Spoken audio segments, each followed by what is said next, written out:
Olá pessoal, a aula de hoje vai falar sobre tecidos, os principais grupos de tecidos. Após a diferenciação celular, onde se originam pelo menos tecidos básicos lá na embriologia, e depois desse processo de formação dos órgãos, enfim, de todas as estruturas de um ser vivo, então quando esse ser está completamente formado, é que a histologia vai dar cabo realmente do estudo completo, certo, de cada tecido. Então, os tecidos animais eles podem ser caracterizados de acordo com a forma dele, a dimensão, certo, a estrutura e a função de cada célula deste tecido, certo, destes tecidos. Existem pelo menos 4 tipos básicos de tecidos: o epitelial, o conjuntivo, o muscular e o nervoso, certo? Nessa aula a gente vai tratar do tecido epitelial e do tecido conjuntivo, certo? Bem, gente, o tecido epitelial ele é formado por células justapostas, ou seja, muito unidas, com pouca matriz extracelular entre elas. Matriz extracelular é uma produção extra de cada célula, certo? Que coloca para o lado de fora algumas substâncias. Mas esses tecidos, eles basicamente possuem pouca matriz extracelular. E eles podem ser classificados em 2 tipos, Epitélio de revestimento, que é, por exemplo, o caso da nossa pele, e epitélio glandular, que é uma coisa mais interna, certo? Então também nós temos o tecido conjuntivo, O tecido conjuntivo ele conecta outros tecidos, e sustenta as partes flexíveis do corpo.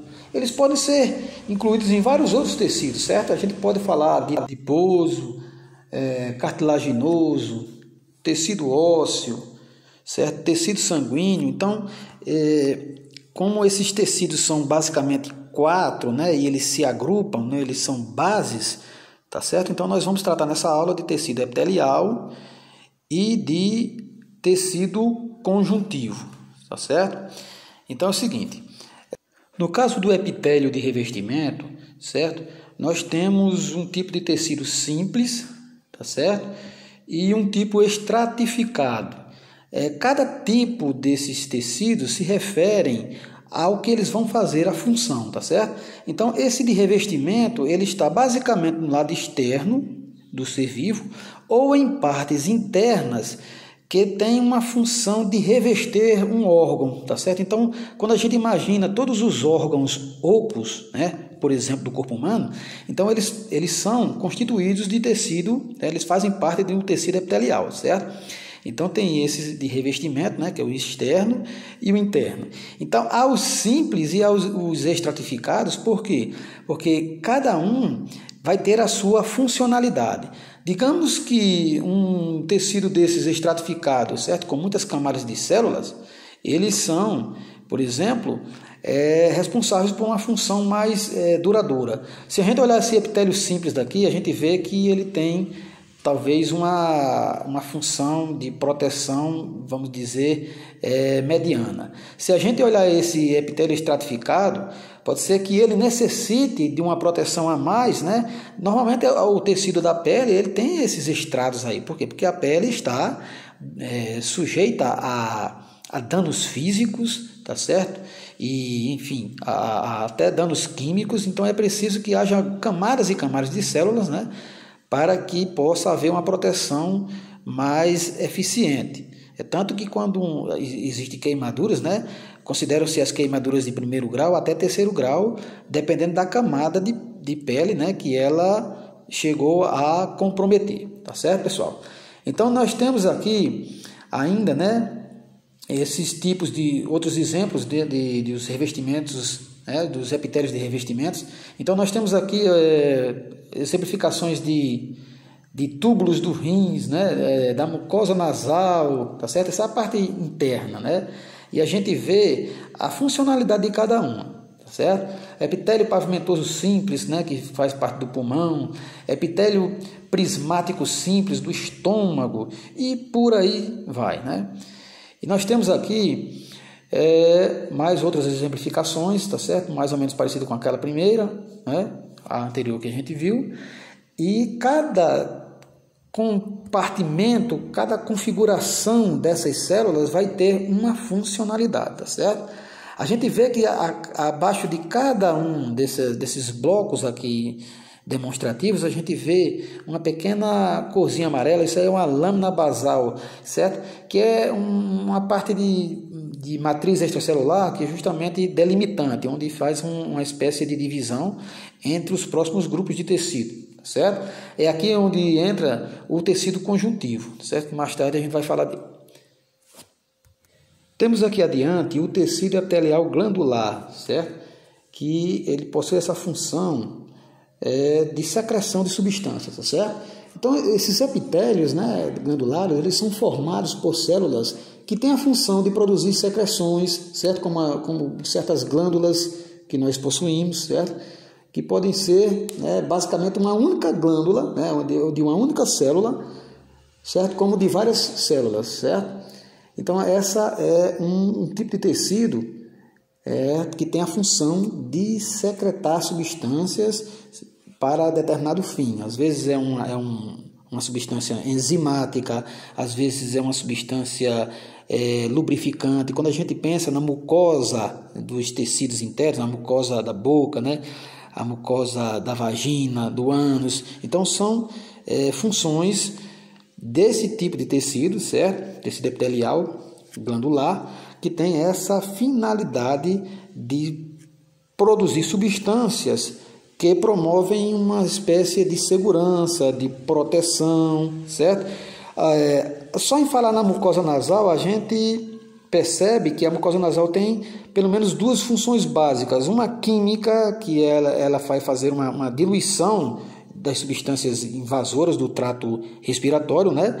E ela vai agregar nela poeira e micro-organismos, fazendo com que haja uma barreira, certo, limitante entre essa via e o pulmão, tá certo? E o próximo tecido aqui que a gente vai falar é o tecido conjuntivo, né? Eu tenho aqui exemplificando os tipos de tecido conjuntivo. Basicamente existe o tecido conjuntivo propriamente dito, que, para que eu exemplifique para vocês, imaginemos um pedaço, um cubo de carne de gado, né? Carne de boi crua, né? E quando a gente corta, a gente vê algumas camadinhas entre os tecidos musculares, né? Aquelas camadinhas brancas, né, que a gente chama vulgarmente, comumente de péa, aquilo ali é o tecido conjuntivo propriamente dito, certo? Mas o tecido conjuntivo, sendo como básico, ele inclui vários, como o adiposo, o gorduroso, o sanguíneo e daí por diante. Então, nesse próximo slide aqui, nós temos o tecido adiposo, que é o mesmo que gorduroso, certo? Essa é uma micrografia. Nós temos aqui uma visão periférica, né? E uma visão mais superficial, né? Então, nós temos aqui esses grânulos, né, aumentados, que são as células de gordura. Então, esse é o tecido adiposo, né, que faz parte do grande tecido conjuntivo. Nós temos também o tecido cartilaginoso, né, que formam as cartilagens. Cartilagens são tecidos intermediários entre tecidos moles e tecidos rígidos, né? Ele tem a função de absorver impactos, né? Tem a função de fazer as junções ósseas, certo? Como nós estamos vendo aqui nessa da rótula, né? Popularmente conhecida como bolacha do joelho. Então, assim, em cada junção óssea nós temos essa constituição um pouco parecida com uma borracha, certo? E temos ainda o tecido ósseo, certo? Esse tecido ósseo, gente, é o mais resistente, né? O mais rígido entre todos os tecidos. A sua função básica é de sustentação, né, de todo o corpo. E de ser também a matriz celular, certo? De certas células sanguíneas, certo? Como as hemácias. E por falar em células sanguíneas, né, nós temos o tecido sanguíneo, né, que é, pelo menos, o último a ser falado, né, no que compete aos tecidos conjuntivos. Tá ok, pessoal? Então nós temos aqui uma representação, né, das hemácias, né, e aqui inclui também a artéria, né, ou a veia, que é o vaso condutor desses sangues, e todos os elementos figurados que pertencem a esse sistema. Temos aqui mais uma vez as hemácias, né, que são muito importantes porque elas transportam oxigênio, né, a sua quantidade leva em conta a qualidade do sangue, certo? E finalmente nós vamos aqui terminando a nossa exemplificação. Então, só para recapitular, né, nós temos o tecido epitelial, né, e o tecido conjuntivo. O epitelial geralmente é o glandular, né, só existem esses dois, né, o de revestimento glandular. E no caso do tecido conjuntivo, que engloba o tecido conjuntivo propriamente dito, né, que é uma espécie de tecido branco fino, né, que a gente vulgarmente chama de pé, e esses outros tecidos, né, o ósseo, o cartilaginoso, né, o adiposo e o sanguíneo. Tá certo, pessoal? Então essa foi a nossa breve aula, né, sobre uma aula introdutória sobre esses tecidos, certo? E em uma outra oportunidade a gente volta a falar sobre o tecido muscular, né, tecido nervoso, tá beleza? Então até uma próxima.